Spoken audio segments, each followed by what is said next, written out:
Hey, what's going on, everybody? Commander Crane here, and we are back with another modern deck tech. And today we're going to be talking about $20 mono green elves. I'm very excited to share this list with you. Just let me know in the comment section below, though, after the video. Let me know what you think about the list. Do you like it? Do you hate it? What would you change? And as always, if there's any suggestions that you have for upcoming videos, just let me know in the comment section below.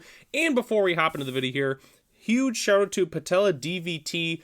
They've had a ton of great ideas for me, in terms of like modern and pioneer decks, budget decks, that kind of thing. Huge shout out to them. They're always giving me fantastic ideas, always in the comment section below. So this video goes out to them for sure. Thank you for sharing your excellent ideas with me. I know we've done a few of these $20 decks in the past. I think we did Mono Red Light Cavalcade, and there was another one we did. I don't exactly remember what it was. But anyways, I believe this is the third video of all those videos. Okay, so $20 mono green elves, obviously quite the restriction. There's a lot of cards that we can't play, but there's still a lot of fantastic cards that we still can. So let's go and hop into it here. So obviously one drop elves, Llanowar Elves and Elvish Mystics, staple cards for any elf deck. We're playing 4 of each of those. We're also playing 4 Nettle Sentinel. We're not playing Elvish Heritage Druid to be able to really break this card, but it doesn't even matter. It's still that good. It's a 2/2 for 1 green. Obviously doesn't untap during our untap step, but whenever we play a green spell, we untap it. So it has pretty much vigilance for the most part in our deck. So fantastic card.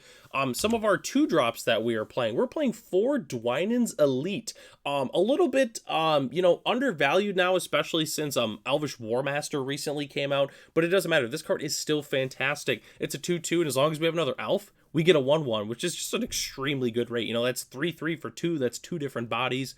We're also playing 4 Talara's Battalion, a card that not a lot of people really know about. It's a 4/3 for 1 and a green trample, but we can only play it if we played another green spell this turn, which obviously, we're an elf deck. We're going to be making a lot of mana. We're very easily going to be able to cast this spell. I would say the most consistent is like turn 1 elf, and then turn 2 we can play like another 1-drop elf, and then play the Talara's Battalion, for instance. The card is very, very good. I mean, a 4/3 trampler for 2 mana is just an extremely good rate. We're also playing 4 Elvish Clan Caller. Again, another card kind of overshadowed by Leaf Crown Visionary, but this card is still a fantastic lord. Obviously 2 mana, other elves get +1/+1. Then, if we have a bunch of mana lying around, which we're an elf deck, there's a good chance we're going to, we can tap 4 green and tap it and search for another Elvish Clan Caller. So it's just great. I mean, a lord that's able to dig out other copies of itself is just fantastic, especially in a deck like this.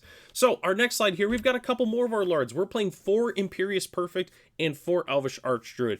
Imperious Perfect, fantastic lord, just because we can tap a green and tap it to make another elf. Card's definitely kind of little undervalued. I know it's been reprinted quite a bit, so it's very, very cheap for anybody who wants to build an elf deck, but the card is just great. I mean, obviously being able to make more elves there, just getting the +1/+1 is just an extremely good rate.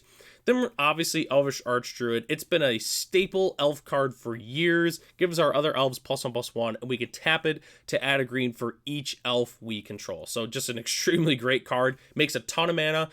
Probably the best card with Elvish Clan Caller, just because if we have like 4 or 5 elves in play, we can just tap the Elvish Archdruid and play another Elvish Clan Caller. So card is definitely fantastic. So that's most of our main board, but we've got 2 more cards we got to talk about, which are honestly my favorite cards in the deck. We're playing 4 Steelleaf Champion and 4 Sylvan Messenger. So obviously Steelleaf Champion, I always forget that this card is an elf. It's a 5/4 for green, and can't be blocked by creatures with power 2 or less. So that means our opponents, like their Ragavans, their Orc Army tokens, really any small creature is not able to block the Steelleaf Champion, which can be huge for us, obviously, because if our opponent can't block it, it's a 4-turn clock by itself. They're just going to die just to the Steelleaf Champion. And then Sylvan Messenger, a little bit of a unknown, underrated card, mostly because, typically in the 4-drop slot, you play Collected Company. But obviously, since we're playing a $20 deck, and, Collected Companies go for about 10-15 bucks a piece, we need another option. And Sylvan Messenger is what I would say the next best option. It's basically just a Goblin Ringleader for Elves. 2/2 for 4, has trample, and then when it enters the battlefield, reveal the top 4 cards of your library. Put all elf cards revealed this way into your hand, and the rest on the bottom, which is just great. Refills our hand. Really, I can't say enough good things about Sylvan Messenger. It's also in Pioneer too, so if you're a big Pioneer elf fan, and you're looking for a great budget option, definitely keep Sylvan Messenger in mind. So that's our entire main board, except for the lands. I know this is going to blow your mind here, but we're only playing forests. So, because obviously, you know, we're a budget deck. I did think about playing Tranquil Thicket, the green cycle land, which if you want to play those, obviously fantastic. I decided to just not put those in the list though. And then as our spicy basic land of the day, I'm playing the very excellent John Avon land from the Elves versus Goblins duel deck. This art is fantastic. It's very realistic too, which obviously is unsurprising because John Avon, one of the best artists in the entire game. Huge fan of this piece here. So don't go anywhere though. We still have to talk about our sideboarding and upgrade options. So sideboard, a little bit different than normal. Typically when I write out our sideboarding guide, I kind of talk about some cards that you could play and kind of give my example in the description below, which the deck list is in the description below if you'd like to check it out. But our sideboard's so small and so linear, I decided to just throw it in here. So we're playing 4 Tormod scripts. Obviously fantastic against all the graveyard decks like Living End and Murktide. That's personally what I would bring those in for. We're also playing 4 Royal Treatment. It's the new protection spell from Wildsveld Drain. It's 1 green, give a creature hexproof, and then it gets a roll token where it's +1/+1 and ward 1. So in my opinion, it's the best budget protection spell that you can play at 1 mana. We're also playing 3 Damping Sphere. Simply put, it's for Tron. Obviously, if our opponent's playing like some weird storm deck, we can obviously bring in the Damping Spheres too, but the main reason is for slowing down Tron.